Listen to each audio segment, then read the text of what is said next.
How to create separate folders in Outlook for specific emails. Hello guys, this is Atticus and welcome back to another tutorial video.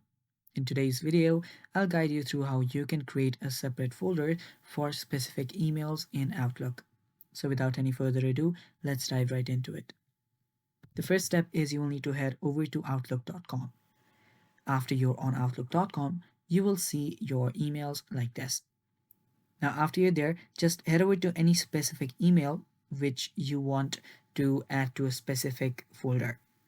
After you're on that email, you can just head over to the three dots on the top right corner and then tap on Advanced Actions. After you tap on Advanced Actions, tap on Create Rule.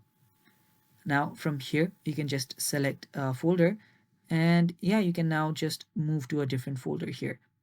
From here, you can select folder or you can create a new folder as well. I'll just tap on this OK folder, and now I'll teach you guys how you can create a different folder as well.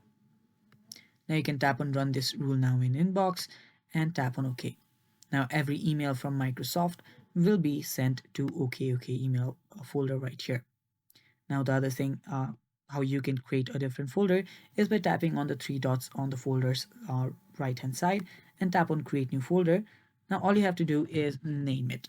So if I name it Insta, and if I just head over to my inbox and search for an email from Insta and repeat the process, every email now will be sent to Insta. And that's how you do it, guys. Thanks for watching. That is all for today's video. Stay tuned for more, and bye-bye.